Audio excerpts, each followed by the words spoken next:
নমস্কার। কলকাতা হাইকোর্টে ২০১৬ সালের এসএসসি নিয়োগ মামলা মানে স্কুল সার্ভিস কমিশনের ব্যাপারটা আবার বেশ গরম হয়ে উঠেছে, তাই না? হ্যাঁ, একদম।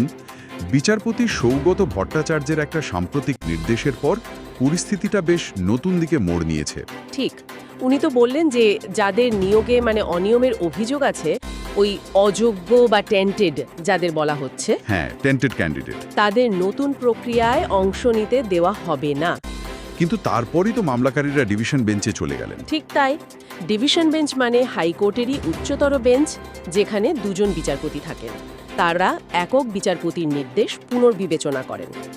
তো আজকের আলোচনায় আমরা বোধহয় ওই ডিভিশন বেঞ্চে করা আবেদনগুলো নিয়েই কথা বলবো, বিশেষ করে মামলাকারীদের যে ৩টে প্রধান দাবি। হ্যাঁ, একদম। ওই ৩টি বিষয় মানে বিজ্ঞপ্তিতে নতুন নিয়ম যোগ করা, বয়সে ছাড়ের ব্যাপারটা আর নম্বর বিভাজন, এগুলো নিয়ে তো মূল প্রশ্নগুলো উঠছে। আসুন এগুলো একটু খতিয়ে দেখা যাক। বেশ। তো বিচারপতি ভট্টাচার্যের নির্দেশের পরেও ডিভিশন বেঞ্চে যাওয়ার কারণ এই ৩টে আপত্তি। প্রথমটা যদি দেখি, নতুন নিয়ম যোগ করা নিয়ে আপত্তিটা ঠিক কি? নিয়োগ প্রক্রিয়া চালু হওয়ার পর কি নিয়ম যোগ করা যায়? দেখুন, মূল যুক্তিটা হলো যে একটা প্রক্রিয়া যখন শুরু হয়ে গেছে, মানে বিজ্ঞপ্তি যখন বেরিয়ে গেছে, তখন মাঝপথে নিয়ম বদলানো বা নতুন কিছু যোগ করাটা ঠিক না। এটা স্বচ্ছতার প্রশ্ন। আচ্ছা। মামলাকারীরা বলছেন বিজ্ঞপ্তির সময় যে নিয়ম ছিল সেটাই পুরো প্রক্রিয়া জুড়ে থাকা উচিত। না হলে তো হঠাৎ করে কেউ সুবিধা পেয়ে যেতে পারে, কেউ অসুবিধায় পড়তে পারে। বুঝলাম। বেশ যুক্তিযুক্ত কথা। আচ্ছা, আর দ্বিতীয় বিষয়টা, ওই যে বয়সের ছাড় নিয়ে যে প্রশ্নটা উঠেছে, কেন এটা শুধু একটা পরীক্ষার জন্য হবে? হ্যাঁ, এখানে আসলে একটা বৈষম্যের প্রশ্ন আসছে। বয়সের ঊর্ধ্বসীমার যে ছাড়, সেটা তো মেধার ভিত্তিতে হচ্ছে না, হচ্ছে শুধু একবারের সুযোগ হিসাবে। হ্যাঁ। তো যারা আগে পরীক্ষা দিয়েছেন এবং যোগ্যতার ভিত্তিতে একাধিকবার বসার সুযোগ পেয়েছেন, তারা কেন এখন এই সুবিধা থেকে বঞ্চিত হবেন? এটা সুযোগের সমতার বিরুদ্ধে যাচ্ছে, এটাই তাদের বক্তব্য। এটাও ভাবার বিষয়। আচ্ছা, আর তৃতীয় পয়েন্টটা যেটা আমার বেশ জটিল লাগছে, নম্বরের বিভাজন। হ্যাঁ, এটা একটু প্যাচালো। আগে তো শিক্ষাগত যোগ্যতায় ৩৫ নম্বর ছিল, এখন সেটা কমে ১০ হয়েছে। আর নতুন করে শিক্ষকতার অভিজ্ঞতার জন্য ১০ নম্বর যোগ করা হয়েছে।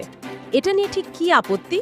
অভিজ্ঞতাকে গুরুত্ব দেওয়া তো স্বাভাবিকই মনে হয়। অভিজ্ঞতাকে গুরুত্ব দেওয়াটা অবশ্যই স্বাভাবিক, কিন্তু এখানে সমস্যাটা অন্য জায়গায় তৈরি হয়েছে।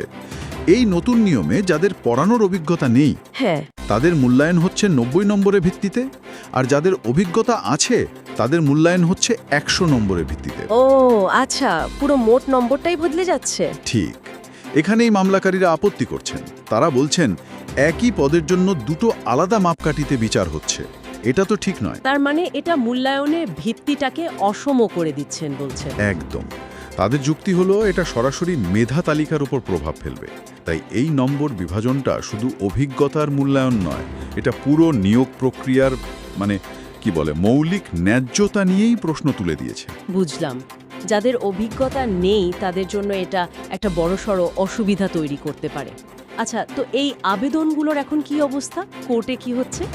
এই আবেদনগুলো বিচারপতি সৌমেন সেনের ডিভিশন বেঞ্চ গ্রহণ করেছে, শুনানির জন্য তালিকাভুক্ত হয়েছে। সম্ভবত বুধবারেই শুনানি হতে পারে। ও বেশ, তাহলে তো খুব তাড়াতাড়ি কিছু একটা জানা যেতে পারে। হ্যাঁ, আইনি প্রক্রিয়াটা এখন একটা খুব গুরুত্বপূর্ণ জায়গায় দাঁড়িয়ে আছে। বোঝাই যাচ্ছে।